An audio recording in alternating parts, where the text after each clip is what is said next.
Assistant engineer mechanical in universities in Kerala പരീക്ഷയുടെ notification വന്നു കഴിഞ്ഞു. ഈ ഒരു പരീക്ഷയ്ക്ക് ആദ്യ റാങ്കാണോ നിങ്ങളുടെ ലക്ഷ്യം? എങ്കിലിതാ ടെക് PSC നിങ്ങൾക്കായി തീവ്ര പരിശീലന ഓൺലൈൻ ക്ലാസുകൾ ആരംഭിച്ചിരിക്കുകയാണ്. ടെക് PSCയുടെ എക്സ്പേർട്ട് ഫാക്കൽറ്റി ടീമിനൊപ്പം നിങ്ങൾക്കും നിങ്ങളുടെ പ്രിപ്പറേഷൻ ഇന്ന് തന്നെ ആരംഭിക്കാം. കേരളത്തിലെ പരിചയസമ്പന്നരായ അധ്യാപകർ നയിക്കുന്ന ലൈവ് ക്ലാസുകളും റെക്കോർഡ് ക്ലാസുകളും, 5000-ലധികം topic wise multiple choice questions with detailed explanation, full syllabus based capsule notes and other study materials in PDF format, 20ഓളം PSC മോഡൽ മോക്ക് ടെസ്റ്റുകൾ, doubt clearance and mentorship, course validity up to exam എന്നിവ അടങ്ങിയ ഈ ഒരു combo package നിങ്ങൾക്കും സ്വന്തമാക്കാം. അതും 3999 എന്ന നിസ്സാരമായ price.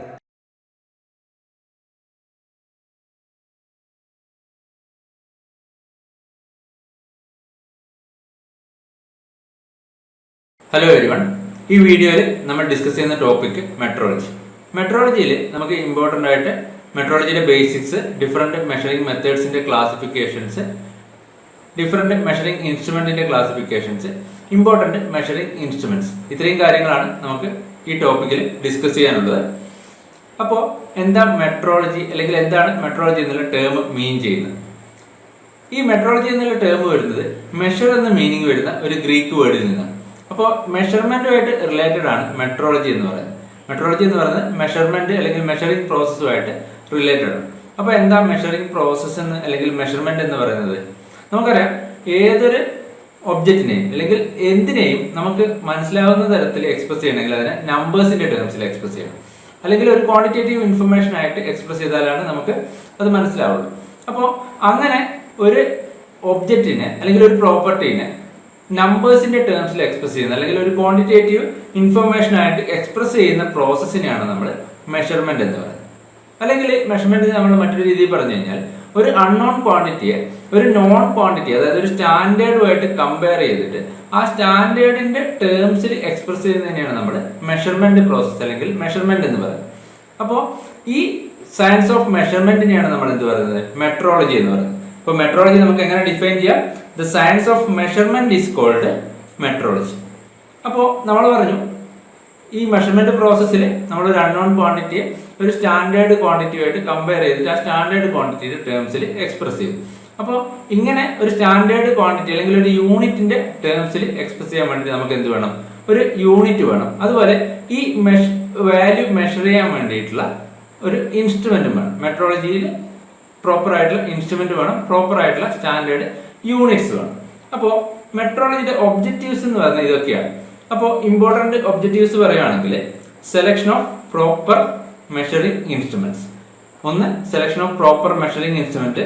Second one, proper measuring standard, selection of proper measuring standard. Third one പറയുകയാണെങ്കിൽ, minimizing cost inspection, cost minimize ചെയ്യുക. അതുപോലെ determining process capability, process capable ആണോ അല്ലയോ എന്ന് ഡിറ്റർമൈൻ ചെയ്യുക. അതുപോലെ ടോളറൻസ് ലിമിറ്റുകൾ ഡിസൈഡ് ചെയ്യുക, നമ്മുടെ പ്രോസസ്സിന്റെ ടോളറൻസ് ലിമിറ്റുകൾ ഡിസൈഡ് ചെയ്യുക. Standardisation, maintain accuracy and precision. ഇത്രയാണ് ഇമ്പോർട്ടന്റ് ഒബ്ജക്റ്റീവ്സ് എന്ന് പറയുന്നത്. മെട്രോളജിയുടെ ഇമ്പോർട്ടന്റ് ഒബ്ജക്റ്റീവ്സ് എന്തൊക്കെയാണ്? Selection of proper measuring instruments, deciding proper measuring standards, minimizing cost of inspection, determining process capabilities, deciding tolerance limits, standardization, maintain accuracy and precision. ഇത്രയാണ് മെട്രോളജിയുടെ objectives എന്ന് പറയുന്നത്, അല്ലെങ്കിൽ മെട്രോളജിയുടെ aim. ഇനി next നമ്മൾ പറയുന്നത് ഫണ്ടമെന്റൽ മെഷറിംഗ് പ്രോസസ്സിലെ എലിമെന്റ്സ് ആണ്.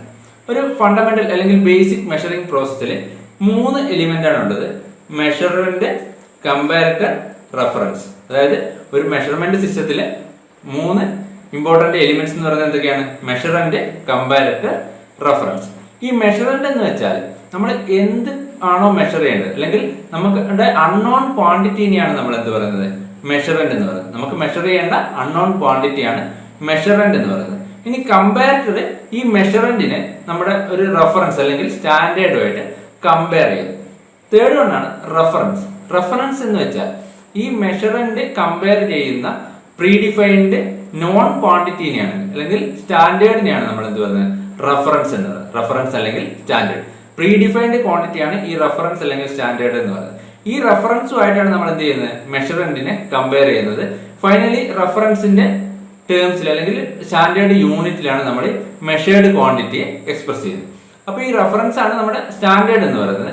ഈ റെഫറൻസ് ഡിസൈഡ് ചെയ്യുന്നത് ഇമ്പോർട്ടന്റ് ആയിട്ടുള്ള ഈ ഓർഗനൈസേഷൻ ആയിരിക്കും. ഇന്റർനാഷണൽ അല്ലെങ്കിൽ national level organisation, ISO BIS പോലെയുള്ള നാഷണൽ ലെവൽ അല്ലെങ്കിൽ ഇന്റർനാഷണൽ ലെവൽ ഓർഗനൈസേഷൻ ആയിരിക്കും റെഫറൻസ് എന്ത് ചെയ്യുന്നത്, ഡിഫൈൻ ചെയ്യുന്നത്. അപ്പോൾ important elements of A measurement system എന്ന് പറയുന്നത് എന്തൊക്കെയാണ്? Measurement, comparator, reference. മെഷർമെന്റ് എന്താണ്, ഈ റെഫറൻസുമായിട്ട് കമ്പയർ ചെയ്തിട്ട് ആ റെഫറൻസ് അല്ലെങ്കിൽ സ്റ്റാൻഡേർഡ് യൂണിറ്റിന്റെ ടേംസിലായിരിക്കും മെഷേർഡ് ക്വാണ്ടിറ്റി എക്സ്പ്രസ് ചെയ്യുന്നത്. അപ്പൊ ഇത്രയാണ് ഒരു ഫണ്ടമെന്റൽ മെഷറിംഗ് പ്രോസസ്സിന്റെ important elements: measurement, reference, comparator. ഇനി നെക്സ്റ്റ്, ഈ മെഷർമെന്റ് പ്രോസസ്സിൽ ഗേജസ്, ഫിക്സഡ് ഗേജസ് എന്ന് വെച്ചാല് നമ്മുടെ ഒരു പാർട്ടിന്റെ നമ്മുടെ പാർട്ടിന്റെ ഡയമെൻഷൻസ് ടോളറൻസ് ലിമിറ്റിലാണോ അല്ലയോ എന്ന് ചെക്ക് ചെയ്യാൻ വേണ്ടി ഉപയോഗിക്കുന്ന ഗേജസിനെയാണ് നമ്മൾ ഫിക്സഡ് ഗേജസ് എന്ന് പറയുന്നത്. നമ്മുടെ പാർട്ടിന്റെ ഡയമെൻഷൻസ്, ഗിവൺ പാർട്ടിന്റെ ഡയമെൻഷൻസ് സ്പെസിഫൈഡ് ടോളറൻസിലാണോ, നമ്മുടെ ടോളറൻസ് ലിമിറ്റിലാണോ അല്ലയോ എന്ന് ചെക്ക് ചെയ്യാൻ ഉപയോഗിക്കുന്ന ഗേജസിനെയാണ് നമ്മൾ ഫിക്സഡ് ഗേജസ് എന്ന് പറയുന്നത്, ചെക്ക് ചെയ്യാൻ ഉപയോഗിക്കുന്ന ഗേജസ്. ഇനി മെഷറിംഗ് ഇൻസ്ട്രുമെന്റ്സ് എന്ന് വെച്ചാൽ എന്താണ്? നമ്മുടെ പർട്ടിക്കുലർ ക്വാണ്ടിറ്റിയുടെ വാല്യൂ ഡിറ്റർമൈൻ ചെയ്യാൻ അല്ലെങ്കിൽ മെഷർ ചെയ്യാൻ ഉപയോഗിക്കുന്ന ഡിവൈസുകളെയാണ് നമ്മൾ മെഷറിംഗ് ഇൻസ്ട്രുമെന്റ്സ് എന്ന് പറയുന്നത്. അപ്പോൾ ഫിക്സഡ് ഗേജസ് എന്ന് പറയുന്നത് ഡയമെൻഷൻസ് ടോളറൻസ് അല്ലെങ്കിൽ സ്പെസിഫൈഡ് ടോളറൻസിലാണോ എന്ന് ചെക്ക് ചെയ്യാൻ ഉപയോഗിക്കുന്ന ഗേജസ് ആണ്. മെഷറിംഗ് ഇൻസ്ട്രുമെന്റ്സ് എന്ന് പറയുന്നത് ആ ക്വാണ്ടിറ്റിയുടെ വാല്യൂ ഡിറ്റർമൈൻ ചെയ്യാൻ അല്ലെങ്കിൽ മെഷർ ചെയ്യാൻ ഉപയോഗിക്കുന്ന ഡിവൈസ് ആണ്.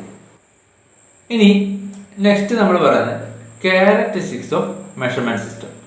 നമ്മൾ ഒരു പർട്ടിക്കുലർ മെഷർമെന്റ് ആപ്ലിക്കേഷൻസിൽ ഒരു പർട്ടിക്കുലർ ഇൻസ്ട്രുമെന്റ് ഡിസൈഡ് ചെയ്യുന്നത് അതിന്റെ പെർഫോമൻസ് ക്യാരക്ടറിസ്റ്റിക്സിനെ ബേസ് ചെയ്തിട്ടാണ്. അപ്പോൾ ഈ പെർഫോമൻസ് അല്ലെങ്കിൽ ക്യാരക്ടറിസ്റ്റിക്സിനെ നമുക്ക് രണ്ടായിട്ട് ക്ലാസിഫൈ ചെയ്യാം: സ്റ്റാറ്റിക് ക്യാരക്ടറിസ്റ്റിക്സും ഡൈനാമിക് ക്യാരക്ടറിസ്റ്റിക്സും. സ്റ്റാറ്റിക് ക്യാരക്ടറിസ്റ്റിക്സ് എന്ന് പറയുമ്പോൾ അവിടെ മെഷറിംഗ് ക്വാണ്ടിറ്റി കോൺസ്റ്റന്റ് ആയിരിക്കും, അല്ലെങ്കിൽ മെഷറിംഗ് ക്വാണ്ടിറ്റി എന്തായിരിക്കും, അൺവേരിയിങ് ആയിരിക്കും. അങ്ങനെയുള്ള കണ്ടീഷൻസിൽ നമ്മൾ കൺസിഡർ ചെയ്യുന്ന ഇൻസ്ട്രുമെന്റ്സിന്റെ പെർഫോമൻസ് ക്യാരക്ടറിസ്റ്റിക്സിനെയാണ് നമ്മൾ സ്റ്റാറ്റിക് ക്യാരക്ടറിസ്റ്റിക്സ് എന്ന് പറയുന്നത്. മെഷറിംഗ് ക്വാണ്ടിറ്റി കോൺസ്റ്റന്റ് ആണെങ്കിൽ അല്ലെങ്കിൽ അൺവേരിയിങ് ആണെങ്കിൽ അങ്ങനെയുള്ള മെഷർമെന്റ്സിനെ മെഷർ ചെയ്യാൻ യൂസ് ചെയ്യുന്ന ഡിവൈസിന്റെ ക്യാരക്ടറിസ്റ്റിക്സ് ആണ് എന്ത്, അല്ലെങ്കിൽ ഇൻസ്ട്രുമെന്റ്സിന്റെ ക്യാരക്ടറിസ്റ്റിക്സിനെയാണ് നമ്മൾ സ്റ്റാറ്റിക് ക്യാരക്ടറിസ്റ്റിക്സ് എന്ന് പറയുന്നത്. ഇനി മെഷറിംഗ് ക്വാണ്ടിറ്റി വേരിയിങ് ആണെങ്കിൽ, മെഷറിംഗ് ക്വാണ്ടിറ്റി കോൺസ്റ്റന്റ് അല്ല, അത് ടൈമിനനുസരിച്ച് വേരി ചെയ്യുന്നുണ്ടെങ്കിൽ ആ കേസിൽ ഡിവൈസിന്റെ അല്ലെങ്കിൽ ഇൻസ്ട്രുമെന്റ്സിന്റെ പെർഫോമൻസ് ക്യാരക്ടറിസ്റ്റിക്സിനെയാണ് നമ്മൾ ഡൈനാമിക് ക്യാരക്ടറിസ്റ്റിക്സ് എന്ന് പറയുന്നത്. വേരി ചെയ്യുന്ന ക്വാണ്ടിറ്റീസ് മെഷർ ചെയ്യുന്ന ഇൻസ്ട്രുമെന്റ്സിനെ ഡിഫൈൻ ചെയ്യുന്ന ക്യാരക്ടറിസ്റ്റിക്സ് ആണ് എന്ത്, ഡൈനാമിക് ക്യാരക്ടറിസ്റ്റിക്സ്. ഇനി നെക്സ്റ്റ് നമ്മൾ പറയുന്നത് ഇതിൽ ഇമ്പോർട്ടന്റ് ആയിട്ടുള്ള ഇൻസ്ട്രുമെന്റ് ക്യാരക്ടറിസ്റ്റിക്സ് ആണ്. ഒന്ന് ആക്യുറസി. എന്താണ് ആക്യുറസി എന്ന് പറയുന്നത്? It is the degree of closeness with which an instrument reading approaches to true value of quantity being measured. True value measured ക്വാണ്ടിറ്റിയും തമ്മിലുള്ള ഡിഗ്രി ഓഫ് ക്ലോസ്നെസ്സിനെയാണ് നമ്മൾ എന്ത് പറയുന്നത്, ആക്യുറസി എന്ന് പറയുന്നത്. അതായത് ട്രൂ വാല്യൂ എന്ന് മെഷേർഡ് വാല്യൂ എത്രമാത്രം ക്ലോസ് ആണ്, ട്രൂ വാല്യൂയോട് മെഷേർഡ് വാല്യൂ എത്രമാത്രം ക്ലോസ് ആണ് എന്ന് പറയുന്നതിനെയാണ് നമ്മൾ ആക്യുറസി എന്ന് പറയുന്നത്. ഇനി നെക്സ്റ്റ് പ്രിസിഷൻ. എന്താ പ്രിസിഷൻ എന്ന് വെച്ചാൽ it is the degree of agreement of repeated measurements of a quantity made by using same method under similar condition. Same method similar conditions നമ്മൾ റിപ്പീറ്റഡ് ആയിട്ടുള്ള മെഷർമെന്റ്സ് ചെയ്യുമ്പോൾ ഈ മെഷേർഡ് ഔട്ട്പുട്ടുകൾ അല്ലെങ്കിൽ മെഷേർഡ് വാല്യൂസ് തമ്മിലുള്ള ഡിഗ്രി ഓഫ് ക്ലോസ്നെസ്സിനെയാണ് നമ്മൾ precision എന്ന് പറയുന്നത്. ആക്യുറസി എന്ന് പറയുന്നത് എന്താണ്, ട്രൂ വാല്യൂ മെഷേർഡ് വാല്യൂ തമ്മിലുള്ള ഡിഗ്രി ഓഫ് ക്ലോസ്നെസ് ആണ്. പ്രിസിഷൻ എന്ന് പറയുന്നത് റിപ്പീറ്റഡ് മെഷർമെന്റ്സിലെ മെഷേർഡ് വാല്യൂസ് തമ്മിലുള്ള ഡിഗ്രി ഓഫ് ക്ലോസ്നെസ്സിനാണ്. നമുക്ക് ഈ ഫിഗർ നോക്കിക്കഴിഞ്ഞാൽ ഈ ആക്യുറസിയും പ്രിസിഷനും തമ്മിലുള്ള കൺസെപ്റ്റ് കൃത്യമായിട്ട് മനസ്സിലാവും. ആദ്യത്തെ ഫിഗറിൽ നോക്കുക, ഈ റെഡ് കളറിൽ കാണിച്ചിരിക്കുന്നതാണ് ടാർഗറ്റ്, സ്റ്റാറിൽ കാണിച്ചിരിക്കുന്നതാണ് നമ്മുടെ മെഷേർഡ് വാല്യൂസ്. ഇതിൽ ടാർഗറ്റിൽ നിന്നും മെഷേർഡ് വാല്യൂസ് എന്ത് ചെയ്യുന്നുണ്ട്, വളരെയധികം ഡീവിയേറ്റ് ചെയ്യുന്നുണ്ട്. അതായത് ടാർഗറ്റും മെഷേർഡ് വാല്യൂയും ക്ലോസ് അല്ല. അപ്പൊ നമുക്ക് എന്ത് പറയാം, അത് ലോ ആക്യുറസി ആണെന്ന് പറയാം. അതുപോലെ ഓരോരോ മെഷേർഡ് വാല്യൂ തമ്മിലുള്ള ക്ലോസ്നെസ് എന്താണ്, കുറവാണ്. അതായത് ഓരോ മെഷേർഡ് വാല്യൂസ് തമ്മിലുള്ള ഡീവിയേഷൻസും വളരെ കൂടുതലാണ്. അപ്പോൾ അത് ലോ പ്രിസിഷൻ എന്ന് പറയും. അപ്പൊ ഈ കേസിൽ നമുക്ക് എന്ത് പറയാം, low accuracy and low precision എന്ന് പറയും. ഇനി സെക്കൻഡ് കേസ് കൺസിഡർ ചെയ്യുകയാണെങ്കിൽ ഇവിടെ ടാർഗറ്റിൽ നിന്നും മെഷേർഡ് വാല്യൂസ് എന്ത് ചെയ്യുന്നുണ്ട്, ഡീവിയേറ്റ് ചെയ്യുന്നുണ്ട്. പക്ഷെ മെഷേർഡ് വാല്യൂസ് എല്ലാം തമ്മിൽ വളരെ ക്ലോസ് ആണ്. അപ്പൊ നമുക്ക് എന്ത് പറയാം, low accuracy and high precision എന്ന് പറയും. ഇനി തേർഡ് കേസിൽ മെഷേർഡ് വാല്യൂസ് ഒക്കെ ടാർഗറ്റിലാണുള്ളത്, അതായത് ആ റെഡ് സ്പോട്ടിലാണുള്ളത്. അതുപോലെ മെഷേർഡ് വാല്യൂസ് തമ്മിലുള്ള ഡീവിയേഷൻ എന്ന് പറയുന്നത് കൂടുതലാണ്. അപ്പൊ നമുക്ക് എന്ത് പറയാം, ഇവിടെ ഹൈ ആക്യുറസി ആണ്. മെഷേർഡ് വാല്യൂയും ട്രൂ വാല്യൂയും തമ്മിലുള്ള ക്ലോസ്നെസ് എന്ന് പറയുന്നത് കൂടുതലാണ്. പക്ഷെ ഓരോരോ മെഷേർഡ് വാല്യൂസും തമ്മിലുള്ള ക്ലോസ്നെസ് എന്ന് പറയുന്നത് കുറവാണ്. അതുകൊണ്ട് ലോ പ്രിസിഷൻ എന്ന് പറയാം. Third case high accuracy and low precision. ഇനി ഫോർത്ത് കേസ് നോക്കുവാണെങ്കിൽ ഇവിടെ മെഷേർഡ് വാല്യൂസ് ഒക്കെ എന്താണ്, ടാർഗറ്റിലാണുള്ളത്. അതായത് മെഷേർഡ് വാല്യൂസ് ട്രൂ വാല്യൂവിന് വളരെയധികം ക്ലോസ് ആയിട്ടാണുള്ളത്. അതുപോലെ എല്ലാ മെഷേർഡ് വാല്യൂസ് തമ്മിൽ എന്താണ്, വളരെയധികം ക്ലോസ് ആണ്. അപ്പൊ നമുക്ക് എന്ത് പറയാം, high accuracy and high precision എന്ന് പറയും. അപ്പോൾ ആക്യുറസി എന്ന് പറയുന്നത് degree of closeness between true value and measured value ആണ്. പ്രിസിഷൻ എന്ന് പറയുന്നത് degree of closeness between repeated measured values ആണ്. അപ്പോൾ ഇതാണ് ആക്യുറസിയും പ്രിസിഷനും. ഇനി നെക്സ്റ്റ് ക്യാരക്ടറിസ്റ്റിക്സ് സെൻസിറ്റിവിറ്റി എന്ന് പറയുന്നത്, sensitivity is the ratio of change in output of an instrument to change in input. Output ഇൻപുട്ടും തമ്മിലുള്ള റേഷ്യോനെയാണ് നമ്മൾ സെൻസിറ്റിവിറ്റി എന്ന് പറയുന്നത്. അപ്പൊ എന്താ ഈ സെൻസിറ്റിവിറ്റി അവിടെ ഇൻഡിക്കേറ്റ് ചെയ്യുന്നത്, ഒരു എത്ര സ്മോളസ്റ്റ് ഇൻപുട്ട് കൊടുക്കുമ്പോഴാണ് ഔട്ട്പുട്ടിൽ കറസ്പോണ്ടിങ് ആയിട്ടുള്ള ഒരു റെസ്പോൺസ് കാണിക്കുന്നത്. അതാണ് സെൻസിറ്റിവിറ്റി മീൻ ചെയ്യുന്നത്.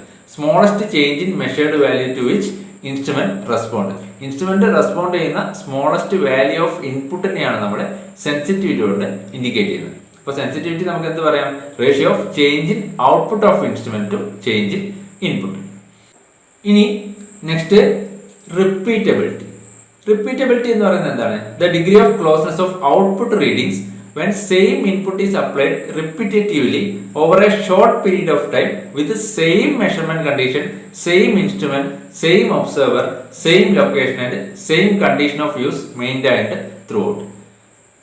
ഒരു സെയിം മെഷർമെന്റ് കണ്ടീഷൻസിൽ, അതായത് ഇൻപുട്ട് കണ്ടീഷൻസ് ഒക്കെ എന്തായിരിക്കും, കോൺസ്റ്റന്റ് ആയിരിക്കും. Same measurement condition, same instrument, same observer, അങ്ങനെ എല്ലാ കണ്ടീഷനും സെയിം ആവുമ്പോൾ സെയിം ഇൻപുട്ടിന് റിപ്പീറ്റേറ്റീവ് ആയിട്ട് നമ്മൾ സെയിം ഇൻപുട്ട് കൊടുക്കുമ്പോൾ ഉണ്ടാവുന്ന ഔട്ട്പുട്ടുകൾ തമ്മിലുള്ള ഡിഗ്രി ഓഫ് ക്ലോസ്നെസ്സിനെയാണ് റിപ്പീറ്റബിലിറ്റി എന്ന് പറയുന്നത്. അതായത് സെയിം ഇൻപുട്ട് കണ്ടീഷൻസിൽ ഒരു പർട്ടിക്കുലർ ഇൻപുട്ട് കൊടുക്കുമ്പോൾ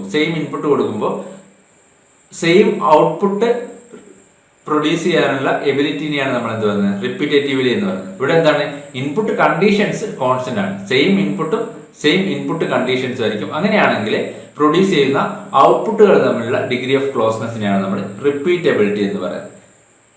ഇനി നെക്സ്റ്റ് ടേം റീപ്രൊഡ്യൂസിബിലിറ്റി. എന്താ റീപ്രൊഡ്യൂസിബിലിറ്റി ഓഫ് ഇൻസ്ട്രുമെന്റ് എന്ന് പറയുന്നത്, the degree of closeness of output reading four same input when there are changes in method of measurement, observer, measuring instrument, location, conditions of use and time of measurements. അപ്പോൾ ഇവിടെ എന്താണ്, same input ആണ്, പക്ഷെ input conditions എന്താണ്, constant അല്ല, അത് change ചെയ്യും. Measurement method change ചെയ്യും, ഒബ്സർവർ ചേഞ്ച് ചെയ്യും, ലൊക്കേഷൻ ചേഞ്ച് ചെയ്യും, മെഷറിംഗ് ഇൻസ്ട്രുമെന്റ് ചേഞ്ച് ചെയ്യും. അങ്ങനെ ഇൻപുട്ട് കണ്ടീഷൻസ് വേരി ചെയ്യുന്ന ആ കണ്ടീഷൻസിൽ സെയിം ഇൻപുട്ട് പ്രൊവൈഡ് ചെയ്യുമ്പോൾ പ്രൊഡ്യൂസ് ചെയ്യുന്ന ഔട്ട്പുട്ട് റീഡിങ്സ് തമ്മിലുള്ള ഡിഗ്രി ഓഫ് ക്ലോസ്നെസ്സിനെയാണ് നമ്മൾ റീപ്രൊഡ്യൂസിബിലിറ്റി എന്ന് പറയുന്നത്. അതായത് ഇവിടെ ഇൻപുട്ട് മാത്രമാണ് സെയിം, ഇൻപുട്ട് കണ്ടീഷൻസ് എന്താണ്, കോൺസ്റ്റന്റ് അല്ല, അത് വേരി ചെയ്യും. അപ്പോൾ ഔട്ട്പുട്ട് പ്രൊഡ്യൂസ് ചെയ്യുന്ന സെയിം ഔട്ട്പുട്ട് പ്രൊഡ്യൂസ് ചെയ്യാനുള്ള അതിന്റെ എബിലിറ്റിനെയാണ് നമ്മൾ റീപ്രൊഡ്യൂസിബിലിറ്റി എന്ന് പറയുന്നത്.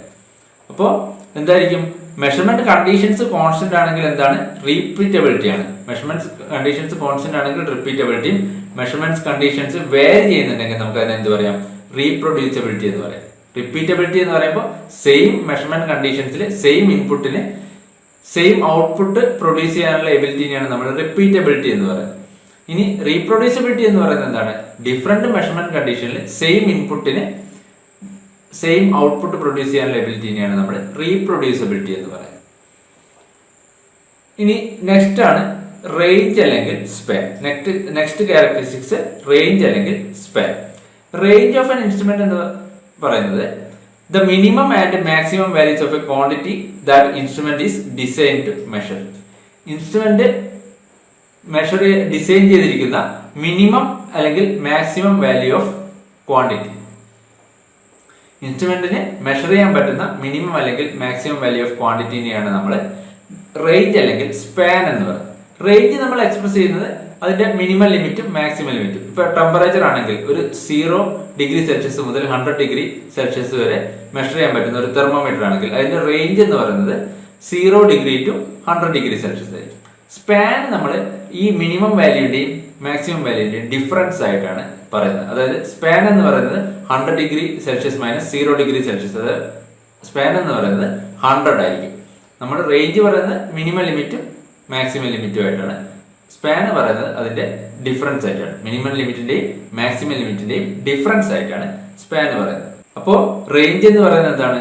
ഒരു ഇൻസ്ട്രുമെന്റ് ഡിസൈൻ ചെയ്തിരിക്കുന്ന അല്ലെങ്കിൽ ഒരു ഇൻസ്ട്രുമെന്റ് മെഷർ ചെയ്യാൻ പറ്റുന്ന minimum and maximum value of ക്വാണ്ടിറ്റിനെയാണ് നമ്മൾ റേഞ്ച് അല്ലെങ്കിൽ സ്പാൻ എന്ന് പറയുന്നത്. ഇനി നെക്സ്റ്റ് ഹിസ്റ്ററിസിസ്. എന്താ ഹിസ്റ്ററിസിസ് എന്ന് വെച്ചാൽ it is the difference between indication of measurement instrument when same value of measured quantity is reached by increasing or by decreasing that quantity. അതായത് ഞാൻ ഒരു ഇൻസ്ട്രുമെന്റിൽ ഒരു ഇൻപുട്ട് വാല്യൂ 0-ൽ നിന്ന് ഫുൾ സ്കെയിലിലേക്ക് വാരി ചെയ്തു. അപ്പോൾ ഒരു പർട്ടിക്കുലർ ഇൻപുട്ടിന് എനിക്കൊരു ഔട്ട്പുട്ട് വാല്യൂ കിട്ടും. ഒരു പർട്ടിക്കുലർ ഇൻപുട്ടിന് കറസ്പോണ്ടിങ് ആയിട്ടുള്ള ഒരു ഔട്ട്പുട്ട് വാല്യൂ കിട്ടും. ഇനി തിരിച്ച് ആ ഇൻസ്ട്രുമെന്റ് ഫുൾ സ്കെയിലിൽ നിന്ന് 0-ലേക്ക് വാരി ചെയ്യുമ്പോൾ സെയിം ഇൻപുട്ടിന് വേറൊരു ഔട്ട്പുട്ട് ആയിരിക്കും കിട്ടുന്നത്. അപ്പൊ ഈ രണ്ട് ഔട്ട്പുട്ടുകൾ തമ്മിലുള്ള സെയിം ഇൻപുട്ടിന് കിട്ടുന്ന രണ്ട് ഔട്ട്പുട്ടുകൾ തമ്മിലുള്ള ഡിഫറൻസിനെയാണ് നമ്മൾ എന്ത് പറയുന്നത്? ഹിസ്റ്ററിസിസ് എന്ന് പറയുന്നത്. അതായത് ഒന്ന് ഇൻക്രീസിങ് ഓർഡറിൽ ചെയ്യുമ്പോൾ ഇൻപുട്ടിന് കറസ്പോണ്ടിങ് ആയിട്ടുള്ള ഒരു ഔട്ട്പുട്ട് കിട്ടും. തിരിച്ച് ഡിക്രീസിങ് ഓർഡറിൽ ചെയ്യുമ്പോൾ സെയിം ഇൻപുട്ടിന് കറസ്പോണ്ടിങ് ആയിട്ട് മറ്റൊരു ഔട്ട്പുട്ട് കിട്ടും. ഇത് തമ്മിലുള്ള ഡിഫറൻസിനെയാണ് നമ്മൾ എന്ത് പറയുന്നത്? ഹിസ്റ്ററിസിസ് എറർ അല്ലെങ്കിൽ ഹിസ്റ്ററിസിസ് എന്ന് പറയുന്നത്. Next dead zone. Dead zone എന്ന് വെച്ചാൽ it is the largest changes of input quantity for which there is no output. അതായത് ഒരു പർട്ടിക്കുലർ ഇൻപുട്ട് വരെ ഔട്ട്പുട്ടിൽ ചില സമയത്ത് എന്തുണ്ടാവില്ല, റെസ്പോൺസ് കാണിക്കില്ല. ആ ഒരു ലാർജസ്റ്റ് ക്വാണ്ടിറ്റി ഓഫ് ഇൻപുട്ടിനെയാണ് നമ്മൾ എന്ത് പറയുന്നത്? ഡെഡ് സ്പേസ് അല്ലെങ്കിൽ ഡെഡ് സോൺ എന്ന് പറയുന്നത്. ഔട്ട്പുട്ടിൽ ചേഞ്ച് കാണിക്കാത്ത largest changes in input quantity change ചെയ്യുന്നുണ്ടാവും, ഔട്ട്പുട്ടിൽ എന്തുണ്ടാവില്ല, റെസ്പോൺസ് ഉണ്ടാവില്ല. അപ്പോൾ ഔട്ട്പുട്ടിൽ ചേഞ്ച് കാണിക്കാത്ത ലാർജസ്റ്റ് ചേഞ്ചസ് ഇൻ ഇൻപുട്ടിനെയാണ് നമ്മൾ എന്ത് പറയുന്നത്? ഡെഡ് സോൺ എന്ന് പറയുന്നത്. ഈ ഒരു റീജിയനെയാണ് നമ്മൾ ഡെഡ് സോൺ എന്ന് പറയുന്നത്. ഇനി നെക്സ്റ്റ് ക്യാരക്ടറിസ്റ്റിക്സ് ഡ്രിഫ്റ്റ്. ഡ്രിഫ്റ്റ് എന്ന് വെച്ചാൽ the gradual shift in output over a period of time where input variable does not change. Input വേരിയബിളിൽ ചേഞ്ച് ഉണ്ടാവുന്നില്ല, പക്ഷെ ഒരു ഓവർ ഓഫ് പീരീഡ് ഓഫ് ടൈമിൽ എന്തുണ്ടാവും? ഔട്ട്പുട്ട് വേരിയബിൾ ഒരു പർട്ടിക്കുലർ എമൗണ്ട് ഷിഫ്റ്റ് ചെയ്യുന്നതിനെയാണ് നമ്മൾ ഡ്രിഫ്റ്റ് ഓഫ് ആൻ ഇൻസ്ട്രുമെന്റ് എന്ന് പറയുന്നത്. അതായത് നമ്മുടെ ഇൻസ്ട്രുമെന്റ് കാലിബ്രേറ്റ് ചെയ്യുന്ന കണ്ടീഷനും ഇൻസ്ട്രുമെന്റ് ഓപ്പറേറ്റ് ചെയ്യുന്ന കണ്ടീഷനും തമ്മിൽ ഡിഫറൻസ് ഉണ്ടാവാം. Mechanical vibrations, change in temperature, അതുപോലെ ഇലക്ട്രിക് ഫീൽഡ്, മാഗ്നറ്റിക് ഫീൽഡ് ഒക്കെ കൊണ്ട് ഇതിൽ ചേഞ്ചസ് ഉണ്ടാവും. അപ്പോൾ നമ്മുടെ സെയിം ഇൻപുട്ട് ആണെങ്കിൽ കൂടെ ഔട്ട്പുട്ട് ഒരു പർട്ടിക്കുലർ എമൗണ്ട് ഷിഫ്റ്റ് ചെയ്യും. ഓവർ എ പീരീഡ് ഓഫ് ടൈമിൽ ഒരു പർട്ടിക്കുലർ എമൗണ്ട് ഷിഫ്റ്റ് ചെയ്യും. ഈ ഒരു ഫിനോമിനെയാണ് നമ്മൾ എന്ത് പറയുന്നത്? ഡ്രിഫ്റ്റ് എന്ന് പറയുന്നത്. അല്ലെങ്കിൽ ഈ ഒരു ക്യാരക്ടറിസ്റ്റിക്സിനെയാണ് നമ്മൾ ഡ്രിഫ്റ്റ് എന്ന് പറയുന്നത്. അപ്പൊ എന്താണ് അവിടെ? സെയിം ഇൻപുട്ട് വാല്യൂവിന് ഡിഫറെന്റ് ടൈംസിൽ എന്താണ് ഇൻസ്ട്രുമെന്റ്സ് ഡിഫറെന്റ് ഔട്ട്പുട്ട് ആയിരിക്കും പ്രൊഡ്യൂസ് ചെയ്യുന്നത്, അല്ലെങ്കിൽ സെയിം റീഡിങ് അത് റീപ്രൊഡ്യൂസ് ചെയ്യുന്നില്ല. അതിനെയാണ് നമ്മൾ ഡ്രിഫ്റ്റ് എന്ന് പറയുന്നത്. അപ്പോൾ ഈ ഡ്രിഫ്റ്റ് മെയിൻ ആയിട്ട് മൂന്നായിട്ട് ക്ലാസിഫൈ ചെയ്യാം: സീറോ ഡ്രിഫ്റ്റ്, സ്പാൻ ഡ്രിഫ്റ്റ് അല്ലെങ്കിൽ sensitivity drift, combined drift. Zero ഡ്രിഫ്റ്റിന്റെ കേസിലാണെങ്കിൽ ഹോൾ ഔട്ട്പുട്ട് എന്തായിരിക്കും? ഒരു പർട്ടിക്കുലർ എമൗണ്ട് ഷിഫ്റ്റ് ചെയ്യും. ഹോൾ ഔട്ട്പുട്ട് എന്ത് ചെയ്യും? ഒരു പർട്ടിക്കുലർ എമൗണ്ട് ഷിഫ്റ്റ് ചെയ്യുന്നതിനാണ് നമ്മൾ സീറോ ഡ്രിഫ്റ്റ് എന്ന് പറയുന്നത്. ഇനി സെൻസിറ്റിവിറ്റി ഡ്രിഫ്റ്റ് അല്ലെങ്കിൽ സ്പാൻ ഡ്രിഫ്റ്റ് എന്ന് പറയുന്നത് ഇവിടെ ഡ്രിഫ്റ്റ് ഷിഫ്റ്റ് ചെയ്യുന്നത് എന്തായിരിക്കും? ഔട്ട്പുട്ടിന്റെ ഷിഫ്റ്റ് ചെയ്യുന്നത് ഗ്രാജുവൽ ആയിട്ടായിരിക്കും ഇൻക്രീസ് ചെയ്യുന്നത്. ഔട്ട്പുട്ട് ഷിഫ്റ്റ് ചെയ്യുന്നത് ഗ്രാജുവൽ ആയിട്ട് ഇൻക്രീസ് ചെയ്യും. ഇനി ഇത് രണ്ടും തമ്മിലുള്ള കോമ്പിനേഷനാണ് നമ്മൾ കമ്പൈൻഡ് ഡ്രിഫ്റ്റ് എന്ന് പറയുന്നത്. സീറോ ഡ്രിഫ്റ്റിന്റെയും സ്പാൻ ഡ്രിഫ്റ്റിന്റെയും കമ്പൈൻഡ് ഫോമിനെയാണ് നമ്മൾ കമ്പൈൻഡ് ഡ്രിഫ്റ്റ് എന്ന് പറയുന്നത്. അപ്പൊ ഡ്രിഫ്റ്റ് എന്ന് വെച്ചാൽ എന്താണ്? Gradual shift in output over a period of time when input does not change. അപ്പോ ഇത്രയൊക്കെയാണ് മെഷറിംഗ് ഇൻസ്ട്രുമെന്റ്സിന്റെ ഇമ്പോർട്ടന്റ് ആയിട്ടുള്ള പെർഫോമൻസ് ക്യാരക്ടറിസ്റ്റിക്സ്.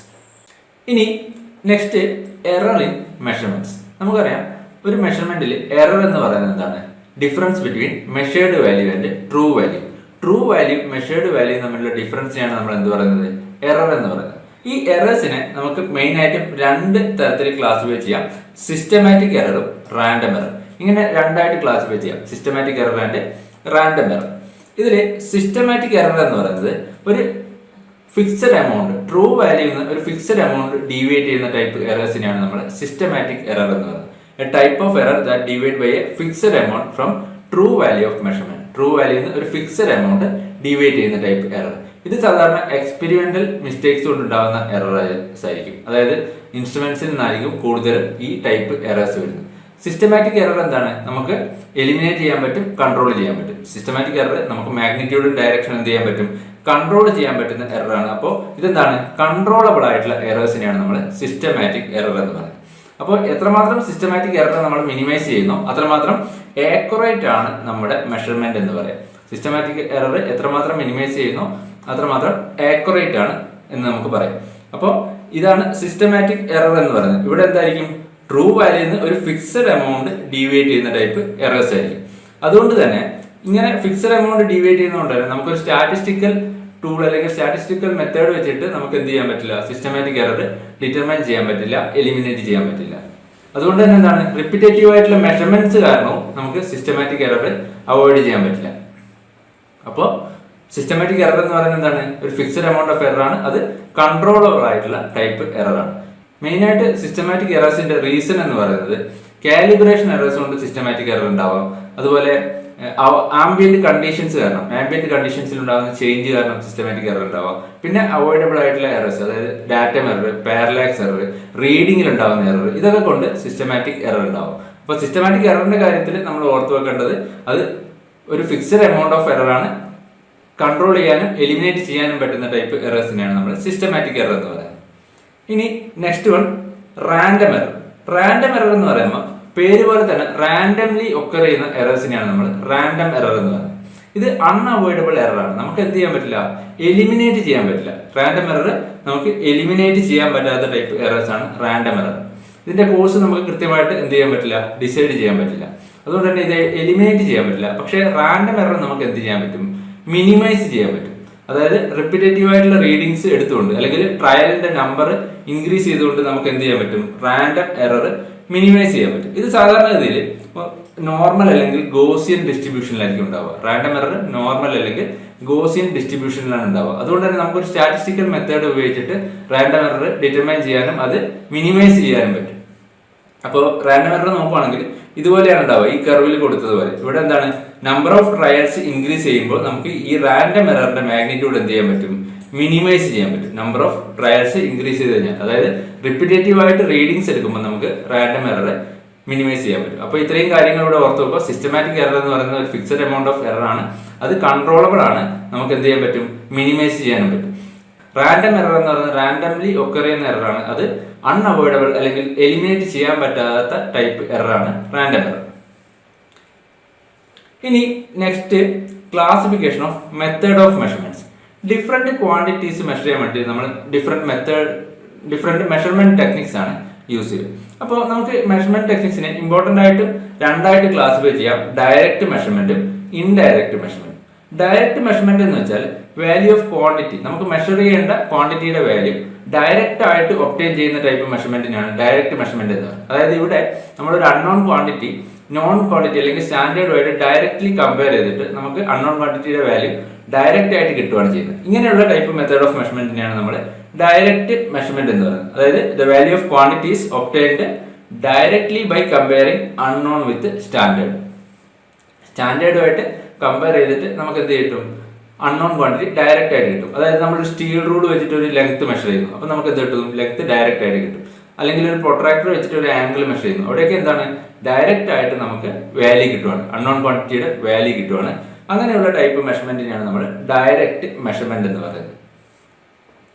ഇനി next one indirect measurement. Indirect measurement എന്ന് പറയുമ്പോൾ ഇവിടെ നമുക്ക് ഡയറക്റ്റ് ആയിട്ട് അൺനോൺ ക്വാണ്ടിറ്റി നമ്മൾ മെഷർ ചെയ്യുകയല്ല ചെയ്യുന്നത്. നമ്മൾ ഡിഫറെന്റ് പാരാമീറ്റേഴ്സ് കണ്ടുപിടിച്ചിട്ട് ആ പാരാമീറ്റേഴ്സിനെ എന്തെങ്കിലും ഒരു മാത്തമാറ്റിക്കൽ ഫോർമുല അല്ലെങ്കിൽ മാത്തമാറ്റിക്കൽ റിലേഷൻസ് യൂസ് ചെയ്തിട്ടാണ് നമ്മുടെ അൺനോൺ ക്വാണ്ടിറ്റി കണ്ടുപിടിക്കുന്നത്. അതായത് ഇപ്പോൾ ഒരു എക്സാമ്പിൾ പറയുകയാണെങ്കിൽ മാസ് ഡെൻസിറ്റി നമുക്ക് കണ്ടുപിടിക്കുകയാണെങ്കിൽ നമ്മൾ സാധാരണഗതിയിൽ മാസും വോളിയവും കണ്ടുപിടിച്ചിട്ട് അതിന്റെ റേഷ്യോ എടുക്കുമ്പോൾ നമുക്ക് എന്ത് കിട്ടും?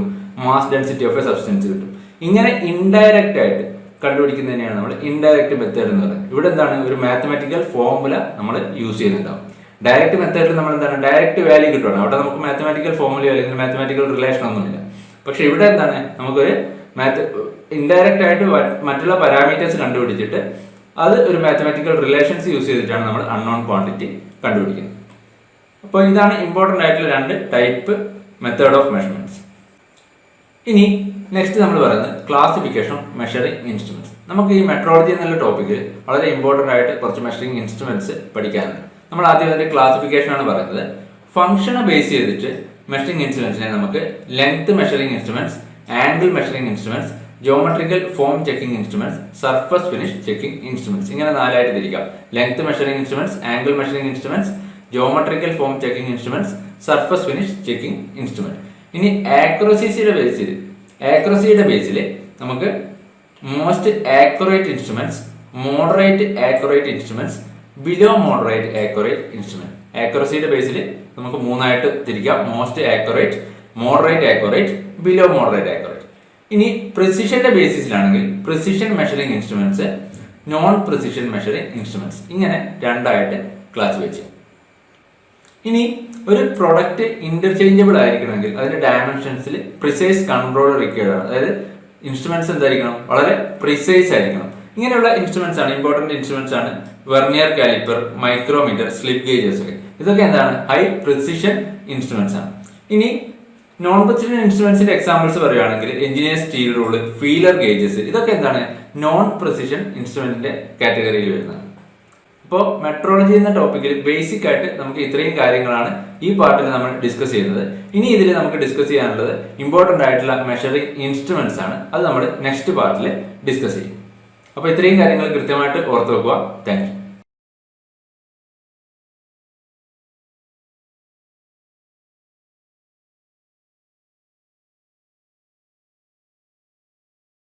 Assistant engineer mechanical in universities in Kerala പരീക്ഷയുടെ നോട്ടിഫിക്കേഷൻ വന്നു കഴിഞ്ഞു. ഈ ഒരു പരീക്ഷയ്ക്ക് ആദ്യ റാങ്കാണോ നിങ്ങളുടെ ലക്ഷ്യം? എങ്കിലിതാ ടെക് PSC നിങ്ങൾക്കായി തീവ്ര പരിശീലന ഓൺലൈൻ ക്ലാസുകൾ ആരംഭിച്ചിരിക്കുകയാണ്. ടെക് PSCയുടെ എക്സ്പേർട്ട് ഫാക്കൽറ്റി ടീമിനൊപ്പം നിങ്ങൾക്കും നിങ്ങളുടെ പ്രിപ്പറേഷൻ ഇന്ന് തന്നെ ആരംഭിക്കാം. കേരളത്തിലെ പരിചയസമ്പന്നരായ അധ്യാപകർ നയിക്കുന്ന ലൈവ് ക്ലാസുകളും റെക്കോർഡ് ക്ലാസുകളും, 5000-ലധികം topic wise multiple choice questions with detailed explanation, full syllabus based capsule notes and other study materials in PDF format, 20ഓളം PSC മോഡൽ മോക്ക് ടെസ്റ്റുകൾ, doubt clearance and mentorship, course validity up to exam എന്നിവ അടങ്ങിയ ഈ ഒരു combo package നിങ്ങൾക്കും സ്വന്തമാക്കാം. അതും 3999 എന്ന നിസ്സാരമായ പ്രൈസ്. അധികം വൈകാതെ ഇപ്പോൾ തന്നെ ഈ ഒരു കോഴ്സിലേക്ക് ജോയിൻ ചെയ്യൂ. കൂടുതൽ വിവരങ്ങൾക്കും അഡ്മിഷൻ നേടുന്നതിനുമായി സ്ക്രീനിൽ കാണുന്ന നമ്പറിൽ നിങ്ങൾക്ക് ഞങ്ങളെ ബന്ധപ്പെടാവുന്നതാണ്.